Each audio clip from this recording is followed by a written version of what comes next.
Live from the north side of Chicago, Wrigley Field. Saturday afternoon action on the show. The Atlanta Braves and the Chicago Cubs. All right, we'll be back to get this one started after this. Your 2023 Chicago Cubs.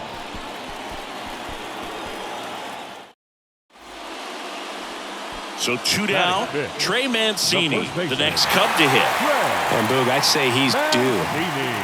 Happ, the runner at third. Swanson at second with 2 gone. Out to short. What a play to end the inning. Cubs strand a couple, and it remains 1-0.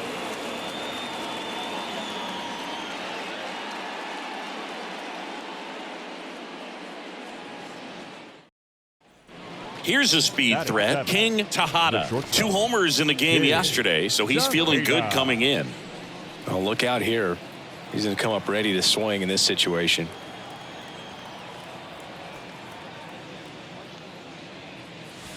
Ball 1, no strikes. Nice warm day here, good baseball weather. Does that change anything, Chris, especially for the hitters? Absolutely. You feel so much more comfortable at the plate. You're not worried about getting jammed on fastballs inside part of the plate. You can kind of be more selective instead of just looking out away so that you can get the barrel to it. And that part, you can get on the inside part of the plate as well. 2-1 pitch is in there, and the count is even. It's interesting. You have spring training, wonderful weather, and then most teams go north, and it's chilly. So hitters have to kind of get through that for the first month and a half, and then everything evens out.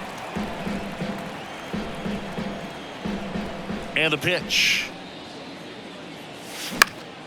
Gets a piece there. We'll do it again. How much did your dress change when it would get cold or when it would be cold early or late in the season? Well, early in the season, Boog, I'm taking a top coat, on the road and trying to look cool. Yeah. Oh, you're talking about? No, I'm talking about your uniform. When you played back, way back in the day. Oh, all right. I thought you want to know about my travel gear. Yeah. Yeah, I mean, you go with some long sleeves early on, and sometimes it can be a little uncomfortable, a little cumbersome, but you get used to it. But it's great when you can come out there and let the guns just hang out. Out to short. Swanson gloves it. Whips it across. That ends the frame. And here's the rookie center fielder, Brennan Davis. Sat out last night's game, but back in there today.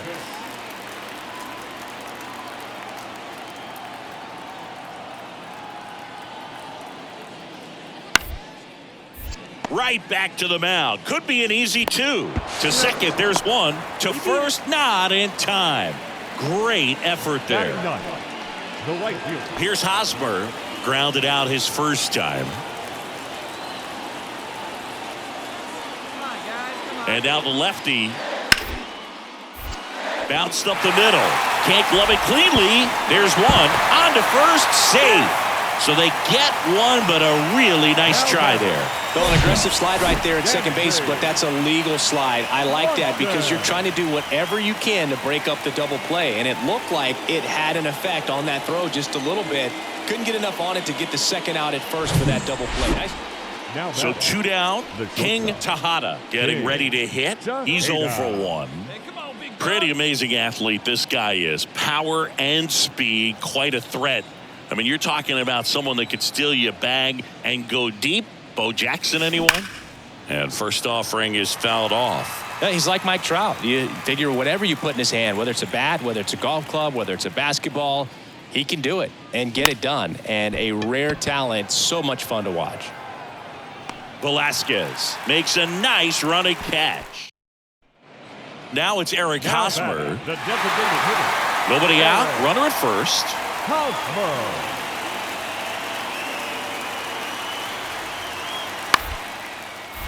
On the ground left side. 6, 4, 3.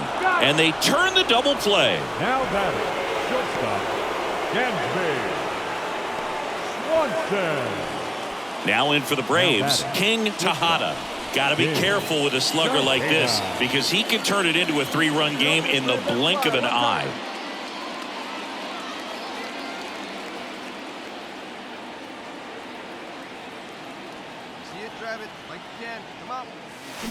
And a foul ball. You know, Chris, Kyle Hendricks went to Dartmouth, so he's known as the professor, but his teammates on the Cubs actually call him Carl. His good friend and former bullpen coach of the Cubs, Chad Noble, came. Oh, this one high and deep, way back there. Gone. He flexes his power with that swing. Home run number 5 on the season, and they boost their lead. It's 6-3.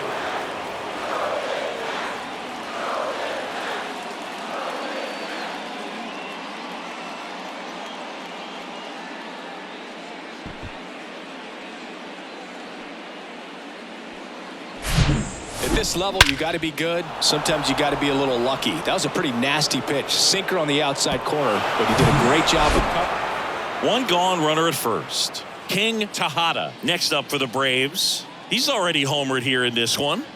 Well, in their win last game, this guy came up with 2 home runs, obviously trying to keep the roll going here in this one. Here we go.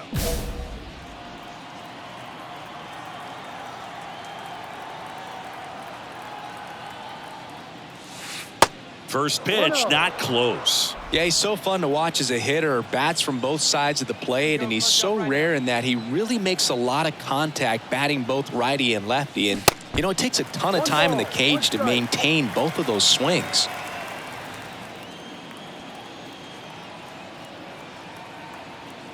Ball to strike. The pitch.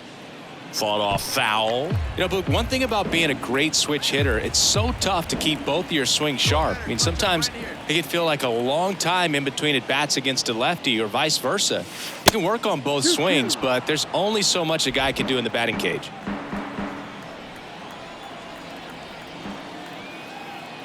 Two now. Way inside, gets out of the way.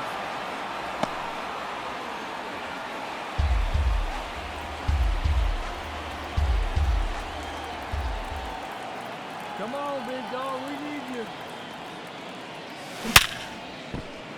Swing and a line drive, base hit out into center field. Throw into third and into second with one away. That's a double.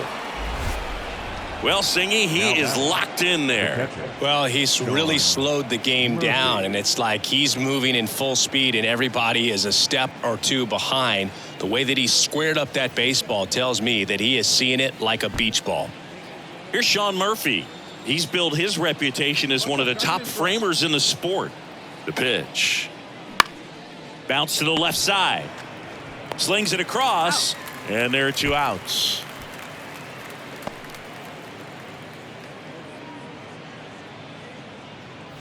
And now Bader up to the plate. 1 for 3. Harrison Bader. Hey, right guy, right place. The 1-1. On the ground, right side. Gathers and throws to first. And Bader is set down. 3rd out. 2 men left stranded, but they do push across 1. Last half of the 8th coming up. It's the Braves 7 and the Cubs 3.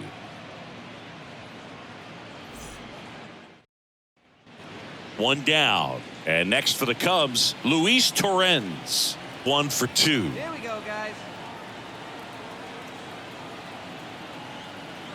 2-2. Bounce to the right. Goes to second for 1. Return throw to first. Got him. Double play. And that'll do it. 1 hit in the inning, but no one left. Through 8 full, it's the Braves 7 and the Cubs 3.